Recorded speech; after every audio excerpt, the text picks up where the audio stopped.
Well, hello there. Why are you way up there?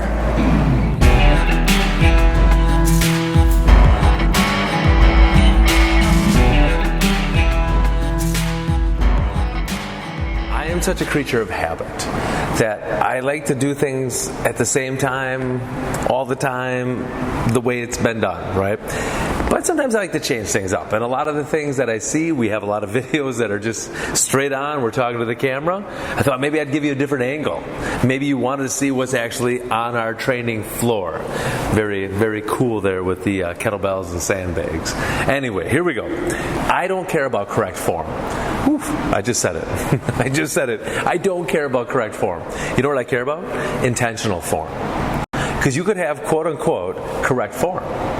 And I could see you from across the room and be like, that looks pretty good. And then I come over and I talk to you, and you're like, you know what? My low back hurt a little bit. Well, how did that? It was correct form. But intentional form. So correct form won't always be intentional. But intentional form will always be correct. Because as we talked about here so many times, our hands and feet, as I experience that exercise as the way I should, with the proper amount of load, all of a sudden I become more intentional and my form cleans up. And that's why the load can help you in so many different ways. Now we have to use this load as feedback, not just as resistance. So what do I mean by that? When I start getting heavier in exercises, heavier in weight, then that's increasing the intensity level. So you got to find that decent amount of weight that we can teach somebody, because that's what this is all about. Teaching them how to do the exercise properly. I'm going to give you a couple examples. Number one, squats. You know, we call them air squats, body weight squats, whatever squats, diddly squats. Somebody's doing those squats. They have no resistance. They have no load as a feedback. Our bodies, especially in this day and age, we are not so connected anymore. So we don't know how to move our body properly in space. So sometimes when we watch these people do bodyweight squats, we see their shoulders round forward, they bend forward more, their knees collapse in, they don't know what to do with their feet. All of that can be cleaned up easily with an ultimate sandbag press-out squat. And you might look at that and you're saying, well, the weight as you're pressing out is a counterweight. Kind of true, but more importantly, it's the feedback of getting the core established. Squats is a core exercise. Well, you're like, I thought ab crunches were an exercise. Friends, we don't let friends do ab crunches. We have to do press-out squats, and that gets the core lit up like a Christmas tree in December.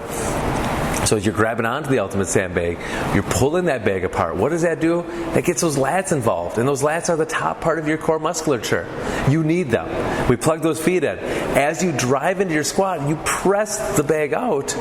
This creates such a learning opportunity for your squat that it puts your body in the right spot every time. And it's amazing to see people that have had issues with knees and squatting, all of a sudden, no issues. Knees aren't a problem anymore. And why is this? Because we created more a muscular and a core experience rather than putting the pressure on the joints. What a great experience. Number two example, lunges. Bodyweight lunges, sometimes my heart goes out to people that do bodyweight lunges.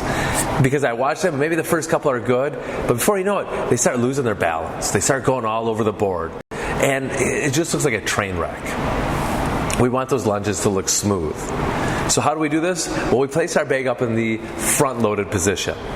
So that bag is in the crooks of our arms. It's pressed against our body. Our body's pressed against the bag. You can't tell the difference of where you can't tell where the body ends and the bag begins. Now, as I'm taking that step, I keep that intention on that top part of my core, the lats, and I have more control on the way down. And then I can use the bag as a reference, as feedback, to help as I drive up off the ground, pulling myself into the bag so that lunge becomes a total body exercise.